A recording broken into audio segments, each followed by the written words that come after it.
Hello, hi bana, azangu channel ja. Hello, subscribe to lo pa ja. Tuna gana newly YouTube ke join to kore le. Ko link ja go description ke kau gule. Anui Assam Manipur Nagaland gana anui je meeting pe lap ne wang zabam hangya. Guwahati gdo city gdi be ka gdo anui je me go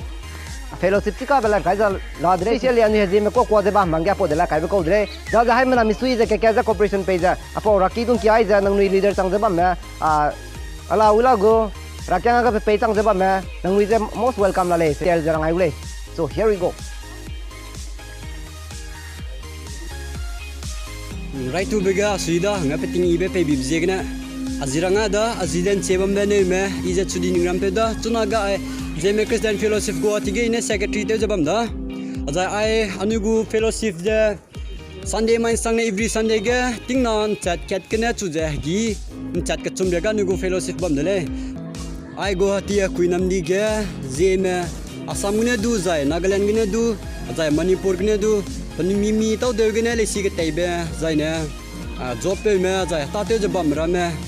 ai go ti ge Assam gune du jai Nagaland gune du Manipur gune du bam le ne chi ra apo anu jeme Christian fellowship ka chebde tingnan chat kat gune chuje gin chat ka chum lega anu go fellowship service la le ka chebe chi ra haim na jarang le jai ne mimi ge ai go ti kuinam di ga bam le ne anu jeme jan ke ne ja anu jeme ja chi rang ge nang nuing kyawang aim ne du jai ka da ba to de te ne du anu ya ga members ma ka ja wanga ngoro de mi je sia be te mak cha ning haim na anu go fellowship ka wang ja anu ro ga raking o tan samalo chebe I secretary lam na anu go fellowship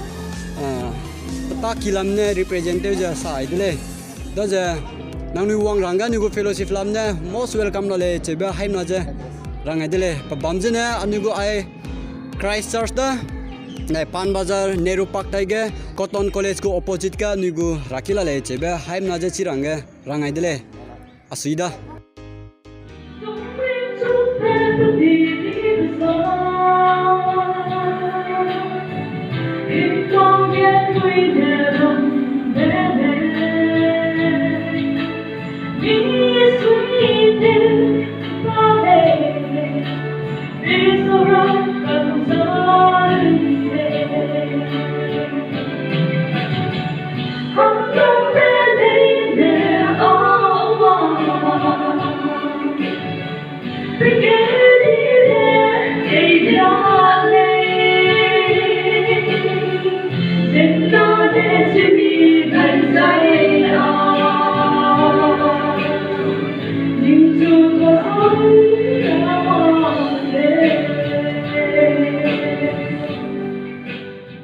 Aji ang ngobui be pen me I longkaram Assam ne da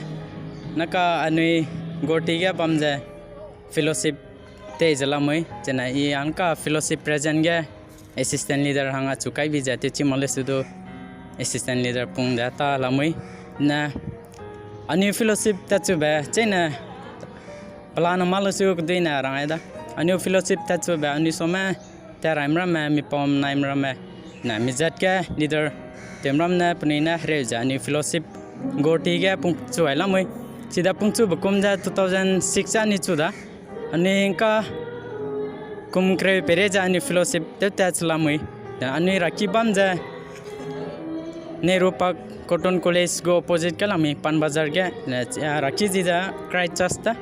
CNI sodna chejo kulamai po azam go rakina nuija talamai jana Mimi do raki ja Sunday mai gorti gam be wang tami ja wang me nuna fiki tawsia di ja saura changda Sunday mai bam telema ani fellowship ka ga hai mana wangai dobile ja rasai lamai chana ani timing ja kunta ket ka every Sunday 1 pm ani service te talamai chipo higa mi do kya name le na wangkam no ja ani fellowship lam na che ja rang ba tele na nong ni do amos Welcome the leja, Ranchan the le, Asuida. Iya zizna kizevda iya guatiga ido aga bamkoda na anigo I fellowship jeme Christian fellowship anui aga ramui anigo dana pungchi de kada jana aga anui jeme laina denomination ki makta ay Assam gna do jana Nagaland gna do jana Manipur gna do anui aga wangai malaina anui pora ki ga anui te dodui jana aga anui madu ki soma anui denomination na and I get anui na ham na na ai raki tam le na anui ning du welcome te la le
nó chẳng ra của subscribe tới mặc và bấm dây nè nó thằng cái nào của views tới bấm dây hay đâu ra của channel subscribe tới lo ai just specially anh em mang cái nè apo channel để là cái gì làm mới lên đó nên nông đi đâu chú support tới vậy ra itu nông đi chú support tới lên giờ nông đi đâu support tới vậy nông đi càng mà số cái share tới lo giờ nè apo channel để specially anh em mang lại cái gì bấm dây cái nè nông đi nè thâu năng một chui bấm dây nè nông đi nè chú interview tới rồi có comment năng bấm dây nè i most welcome nè lên nông đi nè rang bắt tackle chú comment cái tới blog cái này